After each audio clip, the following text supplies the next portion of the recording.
For Adams, a trip to New York in 1899 would launch her amazing career.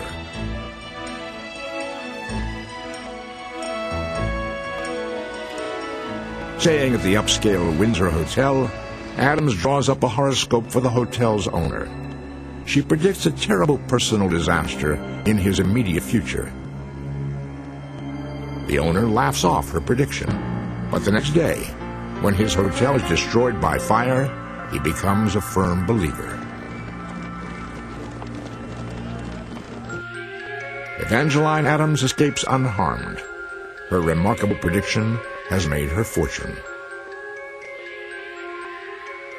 Decades later, Adams will broadcast her astrological predictions on her own weekly radio show.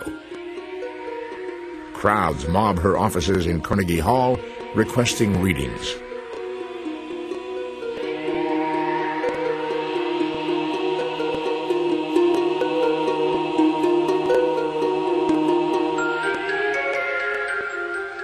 In 1914, Adams is arrested and charged with violating an obscure New York City law against fraud by fortune-tellers.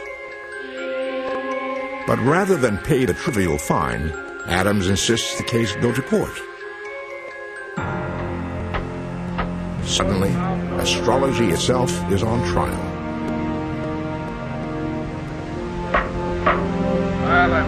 Silence in the courtroom. The case reaches its climax when the prosecutors put Adams to the ultimate test. They ask her to interpret an anonymous horoscope. She renders a detailed personality profile from the birth chart, ending in a prediction that the individual will face an early death from water. Only then does the astonished judge reveal that the horoscope is that of his own son, who had recently died in a swimming accident. The judge admits that Adams' profile is uncannily accurate and proclaims from the bench that she has raised astrology to a science.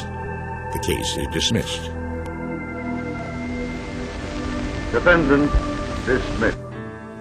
Could there have been more to Adams' predictions than simple luck? Though scientists still scoff, she has incredibly proven the effectiveness of astrology in a court of law. A decade later, astrology undergoes an even more grueling test. In the early 1920s, a German woman named Elsbeth Ebertin casts a horoscope for the ideal man she believes could lead Germany to greatness. Ebertin announces that if alive, Germany's finest leader would have been born on April 20th, 1889. The story is widely publicized, then forgotten. Only years later, when the Nazis rise to power, does Ebertin realize she has unknowingly named the birth date of Adolf Hitler. Coincidence, perhaps? Or could Hitler have seen Ebertin's horoscope, convincing him of his destiny? Was it a self-fulfilling prophecy?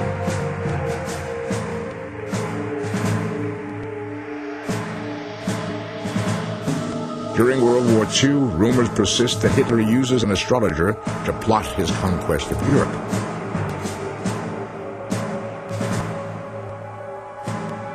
While the allegations are never proven, it is known that astrologers are consulted regularly by Hitler's inner circle, including Reichsmarschall Heinrich Himmler and Deputy Führer Rudolf Hess.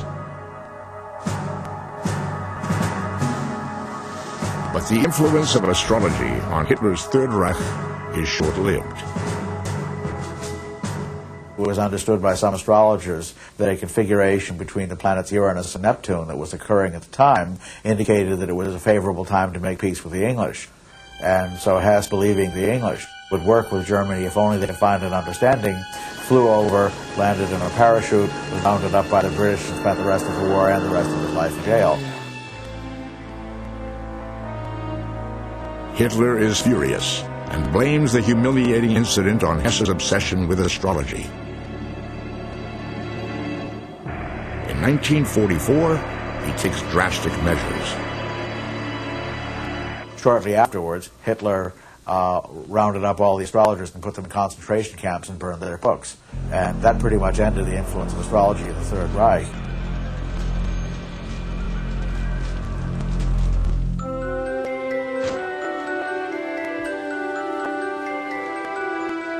With the war's end, the world's passion for astrology continues to grow. What accounts for the continuing belief in the power of stars? And how can the accuracy of astrologers' predictions be explained? Does science hold the key to the mystery?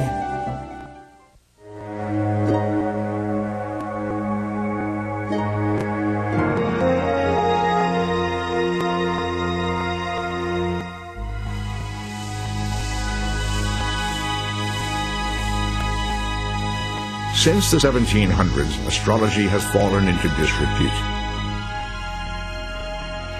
Today, the scientific community regards it as little more than empty superstition.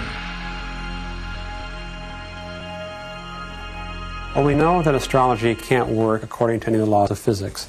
We know in physics that there are basically four forces that govern the behavior of matter: gravitation, electromagnetism, the strong and the weak nuclear interactions. And none of those things can possibly account for any of the claims that astrologers make. But perhaps the universe is made of stranger stuff. What else could account for the apparent accuracy of astrology?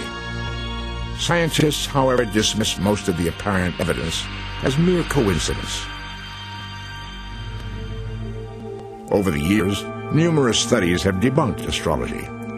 In one often repeated test, subjects are given the wrong astrological profiles and asked if the horoscope matches their own personalities. Aries were given Libra personality traits, and Libras labeled as having Capricorn qualities.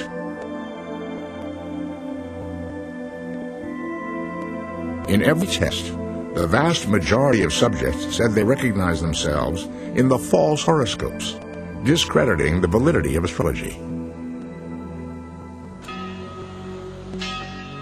In a study at Indiana University, 6 professional astrologers were given horoscopes of 23 test subjects and asked to match the astrological descriptions with the personality traits of the volunteers. The results? Not one of the astrologers were successful.